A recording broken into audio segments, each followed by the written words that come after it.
Y más vale que creamos en lo que creemos si queremos estar firmes durante ese tiempo.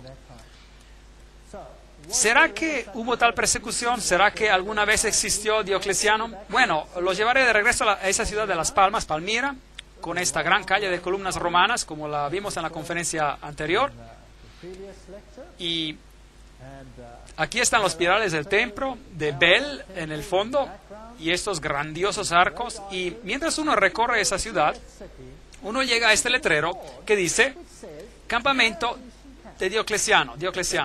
Interesante, así que este emperador tenía su campamento y a sus soldados aquí, desde donde él dirigía su persecución a la iglesia cristiana primitiva. Muy interesante. Esta persecución purificó a la iglesia de todos aquellos que se aferraron al pan y al pescado, por decir, pero aquellos que se aferraron a la roca, ellos fueron elogiados. De modo que este fue el gran campamento diocleciano. Y la Esmirna moderna se llama Izmir, una capital bastante moderna. Esto es todo lo que queda de la antigua Esmirna, no mucho. Pero nos cuenta de una historia y de un tiempo interesante. Esos son jóvenes riéndose y divirtiéndose en Esmirna como en cualquier otra parte del mundo. ¿Y saben qué? Yo creo que Dios los ama. Y a Dios le encantaría que tuvieran el conocimiento completo de la verdad, así como a Él le gustaría que tú y yo tuviésemos ese conocimiento, un conocimiento completo de la verdad. Pero si uno tiene la verdad y la defiende, esto es lo que le puede pasar. Persecución. Este es el Coliseo donde fueron perseguidos, donde Nerón quemaba a los cristianos, los usaba como antorchas humanas, se los daba a comer a los leones. Gran sufrimiento y muerte ocurrieron aquí, mientras la gente fue aniquilada a causa del odio entre las naciones, entre las religiones. Ahora estamos entrando en una época muy interesante de la historia hoy en día, donde la tensión entre religiones está muy elevado. ¿Ha notado eso?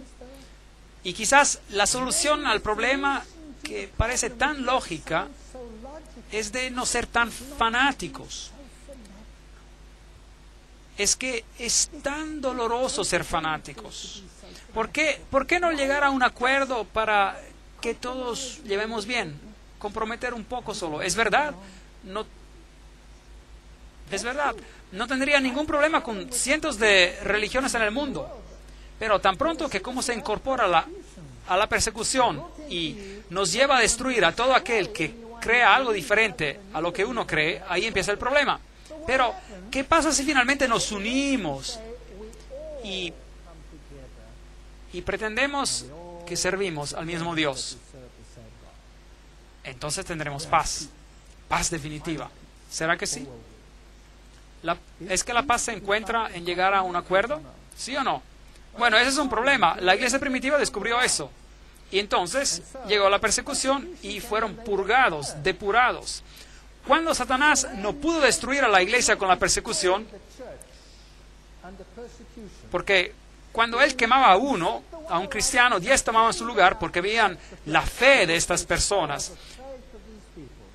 que con amor en sus voces y cantos en sus labios y oraciones por aquellos que los perseguían, y no bombas, oraciones por los que los perseguían, y ellos morían por su fe, y otros se paraban y tomaban su lugar. Y si eso no le funcionó a Satanás, ¿qué intentó después? Pues, ¿qué tal usar las tácticas de Balaam? Es que Balaam trató de maldecir al pueblo de Dios. Balac quería maldecirlos porque eran una amenaza para él. Pero cada vez que trataba de maldecirlos Balaam, ¿qué pasaba? Una bendición salía de su boca. Un gran problema, un gran problema. Aquí estaban los hijos de Israel y este profeta Balaam se le ofreció un montón de dinero para que los maldijera, pero no funcionaba. Así que inventó un plan. Y dijo, ¿saben qué? Si conseguimos de que pequen contra Dios, entonces la protección de Dios será levantada. Y ahí sí que los tenemos en nuestras manos. Entonces vamos a tratar de hacerlos pecar. Y ya sé qué haremos. Realizaremos un festival y tendremos una fiesta. Una tremenda fiesta con música estupenda y adoraremos a otro Dios. Y las hermosas mujeres se pueden poner sus minifaldas solo por esa noche y mostrar un poco las piernas. Y eso es lo que hicieron. ¿Y qué hicieron los israelitas? Bueno, pues habían estado marchando por el desierto y sus lenguas estaban resecas y miraron esto y dijeron, increíble, y se dieron. ¿Y qué pasó? Una terrible plaga sobrevino sobre Israel. Veamos si ellos se dieron, comprometieron. Pérgamo significa elevación, elevar. ¿Elevar qué? Elevar el yo sobre lo divino. Hemos escuchado hoy en día acerca del yo cuando prendemos la televisión. No escuchamos que tenemos que encontrar nuestra fuerza ¿dónde? Adentro. Y que uno tiene que cambiarse desde adentro. Y que uno tiene que hacer todo esto por sí mismo. Que esa es la nueva forma de salvación. Pérgamo, elevar los caminos del hombre por encima de los caminos de Dios. Y eso es idolatría. De manera que en la capital de la provincia romana de Asia había un templo a Zeus, a Júpiter, también a Esculapio, el dios serpiente, una serpiente que instruía a los hombres, la serpiente medicinal enrollada en un poste. ¿Será que usamos ese símbolo hoy? Sí, el mundo de la medicina lo utiliza. El procónsul de Pérgamo tenía una espada de doble filo.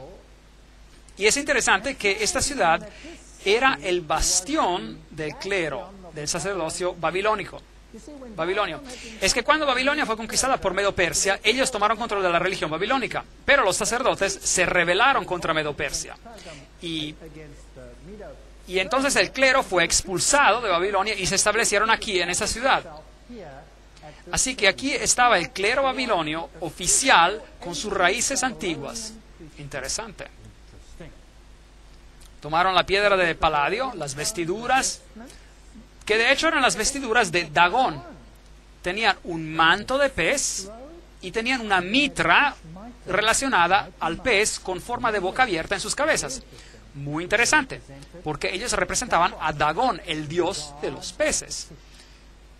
Y de hecho, él era llamado Pontifex Maximus, el puente entre el cielo y la tierra. De manera que uno era salvo por la mediación del hombre, la mediación de la iglesia, en vez de la mediación de Cristo. Así que ellos eran el puente entre el cielo y la tierra, junto con las llaves y la mitra. Entonces, el sacerdote tenía las llaves, dos llaves, la llave para el cielo y la llave para el infierno. Interesante.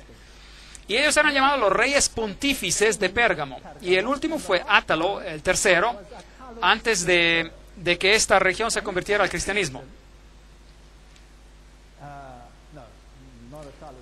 Así que Átalo III, cuando se dio cuenta de que Roma los iba a conquistar a la fuerza, se dio su título al emperador romano. Por lo tanto, que cuando uno va a Roma hoy, ustedes pueden ver detrás de los emperadores romanos las letras PM, Pontifex Maximus, el constructor de puentes. Y los emperadores romanos, como vimos antes, eran dioses. Así que uno podía orar a ellos. Eran los que abrían las puertas del cielo para el hombre. Ahora bien, es interesante que esas mismas letras, PM, no solo se encuentran detrás de los nombres de los emperadores romanos, sino también detrás de los nombres de ¿quiénes? De los papas. Se encuentran las letras PM, Pontifex Maximus. Entonces este título se le atribuyó a través de la historia a los emperadores romanos y finalmente a los pontífices de Roma, quienes, por cierto, también tienen las dos llaves, a las cuales se refieren como las llaves de ¿quién? De Pedro. Y ellos también tienen las mismas vestiduras, con la mitra